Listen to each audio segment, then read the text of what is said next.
Hello everyone, welcome back to my channel, welcome to my another vlog. আজকে অনেক অনেক দিন পর আবার একটা লং ভিডিও করছি।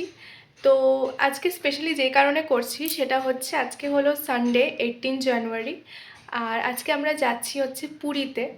তো অনেক অনেক বছর পর আবার জগন্নাথ দেব আমাকে টেনেছে, কারণ কোনো ঠাকুরের স্থানে গেলে ঠাকুর না টানলে তো কেউ যেতে পারে না, তাই না? লাস্ট মনে হয় গেছিলাম আমি তখন ক্লাস 9-10-এ পড়তাম। তখন আমার 31st মেতে আমার বার্থডে, তো ওটা ওখানেই সেলিব্রেট করেছিলাম। তো যাই হোক, এত বছর পর আবার উনি আমাকে টেনেছেন, জয় জগন্নাথ। তো যাই হোক, তাই আজকে এই লং ভিডিও, তাই আজকে আবার একটা ভ্লগ করব ভাবলাম। তো আমাদের ট্রেন হচ্ছে শালিমার থেকে 9:35-এ। তো সেই জন্য আমরা প্যান্ডেল থেকে যেহেতু যাব, তাই আমার একটু তাড়াতাড়ি যেতে হবে। তো এখান থেকে আমরা 6টার সময় বেরোবো সন্ধ্যেবেলা, তারপর হাওড়া যাব, হাওড়া থেকে শালিমার। তো এই এন্টায়ার জার্নিতে আমার সাথে থেকো। ব্লগটা ভালো লাগলে একটা লাইক করে দিও, চ্যানেলে নতুন হলে সাবস্ক্রাইব করে দিও, কমেন্টে জানিও কেমন লাগলো, আর শেয়ার করে দিও তোমাদের ফ্রেন্ডস অ্যান্ড ফ্যামিলির সাথে। So now let's start the blog. তো এখন বাজে সন্ধ্যে 6টা, আর আমরা একদম রেডি হয়ে গেছি। তো তারপর ব্যান্ডেল স্টেশনে আমরা পৌঁছেও গেলাম, আর ওখানে গিয়ে কিছুক্ষণ আমাদের বসতে হয়েছিল, কারণ ট্রেনটা আমাদের একটু পরে ছিল। তারপর ট্রেন আসতেই আমরা ট্রেনে উঠে পড়লাম, আর আমাদের সাথে একটা দাদা, তার ওয়াইফ আর এই কিউট বাচ্চা ছেলেটাও গেছিলো।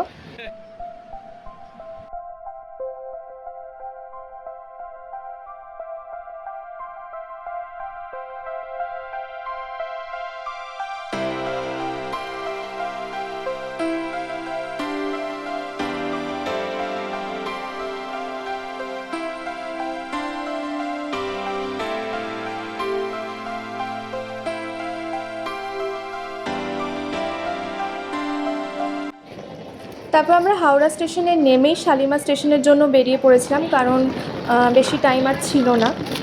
আর এই হচ্ছে শালিমার স্টেশন। গিয়ে দেখলাম আমাদের ট্রেন স্টেশনে দাঁড়িয়েই আছে, তো আমরা চটপট আমাদের কোচ খুঁজে উঠে পড়লাম।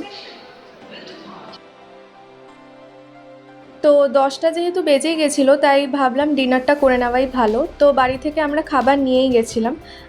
ডিনারে ছিল পরোটা, আলুর দম, রসগোল্লা আর Sandesh. Early the next morning. তারপর ভোরবেলার দিকে আমার ঘুম ভেঙে গেছিলো, তো শুয়ে শুয়ে রেকর্ড করছিলাম। একটু পরেই আমরা পৌঁছেও গেলাম জগন্নাথ দেবের স্থানে, পুরীতে, জয় জগন্নাথ। তো তারপর আমরা সোজা চলে গেলাম আমাদের হোটেলে, আর আমরা একদম পারফেক্ট টাইমিংয়ে গেছিলাম, কারণ তখনই সানও রাইজ হচ্ছিল, তো সেটাও দেখতে পেয়ে গেলাম। দেখো কি সুন্দর লাগছে। এই সানের রিফ্লেকশনটা যখন সমুদ্রে পড়ে তখন যেন আরও বেশি সুন্দর লাগে। তো তারপর আমরা এই সুন্দর ভিউটা দেখার পরই হোটেলে ঢুকলাম। তো আমরা যেহেতু ভোরবেলায় পৌঁছে গেছিলাম, তাই তখনও চেক ইন করার টাইম হয়নি।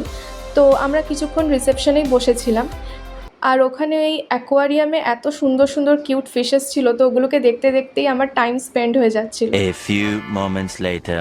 তো তারপর আমরা চেক ইন করে লাগেজ রেখেই ব্রেকফাস্ট করতে চলে গেছিলাম একটা রেস্টুরেন্টে, কারণ সকাল থেকে কিছুই খাওয়া হয়নি আর খুব খিদেও পেয়ে গেছিলো।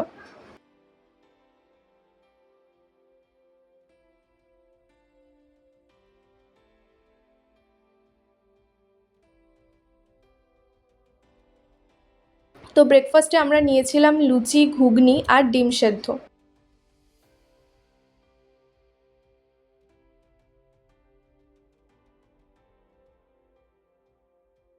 তো তারপর খাওয়া দাওয়ার পর আমরা আবার হোটেলে ফিরে এলাম, তারপর এসে একটু রেস্ট নিলাম। তারপরই আমরা চলে গেলাম সমুদ্রে চান করতে। তো ব্রেকফাস্ট করে তারপরে আমি ঘুমিয়ে পড়েছিলাম আমরা দুজনেই, তো তাই জন্য আর কোনো শ্যুট করিনি। এখন আমরা যাচ্ছি হচ্ছে সমুদ্রে চান করতে। তো আমি একদম রেডি।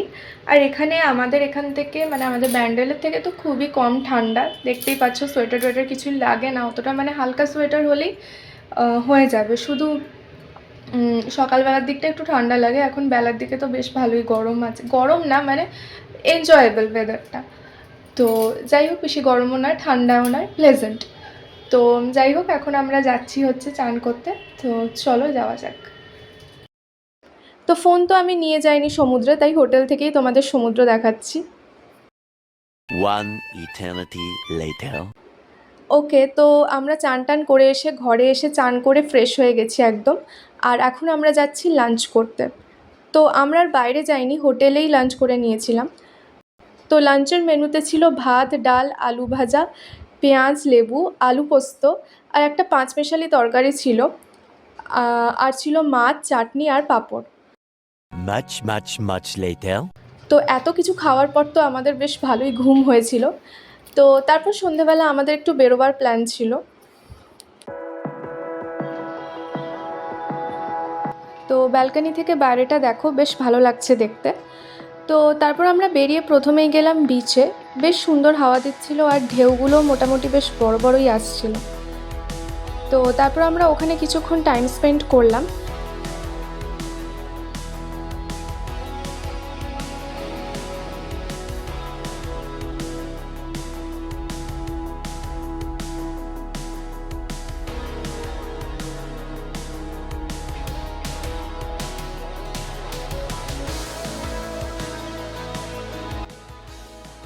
তারপর বিচে যে দোকানগুলো বসে ওগুলো একটু ঘুরে দেখছিলাম।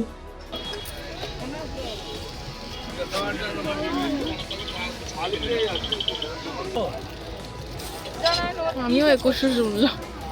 200 হবে 200 কত 2000